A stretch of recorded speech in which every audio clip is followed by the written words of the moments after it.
Anniversary উপলক্ষে কোথায় যাব ভাবতে ভাবতে প্রথমেই দুজনে ঠিক করে নিলাম এনজেপি পর্যন্ত আপ অ্যান্ড ডাউন টিকিটটা কেটে ফেলি। তো টিকিট কাটার সময় কিন্তু জানতাম না যে আমরা ঠিক কোথায় কোথায় বেড়াতে যাচ্ছি। তো হ্যালো এভরিওয়ান, আমি অর্পিতা, আমার একটা নতুন ব্লগে তোমাদের সকলকে স্বাগত জানাই। আজকে যে ভিডিওটা শেয়ার করছি সেটা হলো 8 ফেব্রুয়ারি ভিডিও। সেদিন ছিল আমাদের অ্যানিভার্সারি ট্রিপের প্রথম দিন। তো আমাদের যেহেতু রাতের ট্রেন ছিল, সেজন্য সকাল থেকেই আমি ঘরে যা যা কাজ রোজগার করেই থাকি সেগুলো করতে শুরু করলাম। যদিও আমার ডেলি ব্লগ কোনোদিন তোমাদের সাথে সেভাবে শেয়ার করা হয় না, তাই ভাবলাম আজকের দিনের ব্লগটা তোমাদের সাথে শেয়ার করি। তো প্রথমে আমি সকালবেলা চা বানাই, তো সেটা আমি করে নিলাম। স্লাইস পাউরুটি দিয়ে চা খেতে আমাদের কিন্তু দুজনেরই বেশ ভালো লাগে। তো পাউরুটিগুলো সেঁকে নিলাম, সেই ফাঁকে ডান দিকে ছোটো গ্যাসটাতে ডিম সেদ্ধ বসিয়ে দিলাম। রাতে যেহেতু ট্রেন আছে আর 2-3 দিন বাড়ি থাকবো না, সেজন্য পাতলা করে মাছের ঝোল করে নিলাম। আর সেই সাথে বানিয়ে নিলাম চিকেন দিয়ে ঘুগনি। এই ঘুগনিটা আমরা আজকে রাতে ট্রেনে খাবো, সেজন্য নিয়ে যাব। 8 ফেব্রুয়ারি আমরা বেড়াতে যাচ্ছি, তো সেই উপলক্ষে আমরা বেশ কিছু জিনিসপত্র প্যাকিং করছি, তো সেই ভিডিওটাই তোমাদের সাথে শেয়ার করছি। মোটামুটি যা যা প্রয়োজন হয় সেগুলো সবই আমি এখানে গুছিয়ে নিয়েছি। তো আমি তো প্যাকিং করি না, প্যাকিংটা আমার হাজব্যান্ড করে। তো চলো এবার ও প্যাকিংটা করে নিচ্ছে।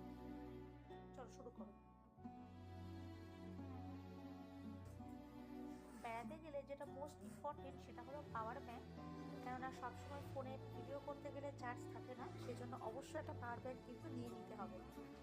আর মেয়েদের জন্য যেটা ভীষণ প্রয়োজনীয় সেটা হলো একটা সেফ। তো এটা আমি অবশ্যই ইউজ করি। তো তোমরা যারা বাইরে বেড়াতে যাও তার মেয়েরা কিন্তু এটা অবশ্যই ইউজ করো, এটা খুবই হেল্পফুল।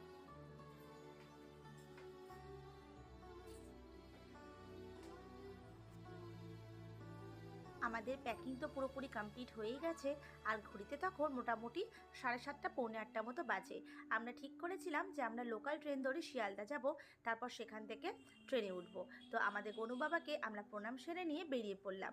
আর এই যে দেখতে পাচ্ছ, এর মধ্যে কিন্তু রাতের খাবারটা প্যাক করে নিয়েছি। আমার বরমশাই তো 4তলা থেকে টেনে টেনে ট্রলিটা নিজেই একা নিচে নিয়ে চলে এসছে। ততক্ষণে আমাদের ওলা টোটো চলে এসেছে। তো আমরা টোটোতে উঠে পড়লাম। এবার আমরা যাব স্টেশনের দিকে। এই দেখো, আমরা দমদম স্টেশনে পৌঁছে গেছি। আর বেশ খানিকক্ষণ অপেক্ষা করার পর আমাদের ট্রেনে চলে এসেছে শিয়ালদা যাওয়ার জন্য। আমরা যখন শিয়ালদা পৌঁছলাম তখন ঘড়িতে 9:25 মতো বাজে, আর আমাদের ট্রেন ছাড়বে 10:15। তো আমার বর কিন্তু তড়িঘড়ি করে ট্রেন যেখানে দেবে সেখানে চলে গেছে। আর দেখতে দেখতে 9:40 নাগাদ আমাদের দার্জিলিং মেলও কিন্তু চলে এসেছে। তো চলো আর সময় নষ্ট না করে আমরা আবার ট্রেনে উঠে পড়ি। 2 বছর আগে যখন হানিমুনে আমরা দার্জিলিং মেলে করে গিয়েছিলাম, তখনও কিন্তু আমাদের সাইড বাথে সিট পড়েছিল। এবারও দেখো ঘটনাচক্রে একই রকম হলো। ভিডিওতে তোমাদের সাথে আমি বাকি সমস্ত কিছু শেয়ার করব। তো আজকের মতো ব্লগটা আমি এখানে শেষ করছি। দেখা হচ্ছে নেক্সট ব্লগে। ততক্ষণে সকলে সুস্থ থেকো, ভালো থেকো।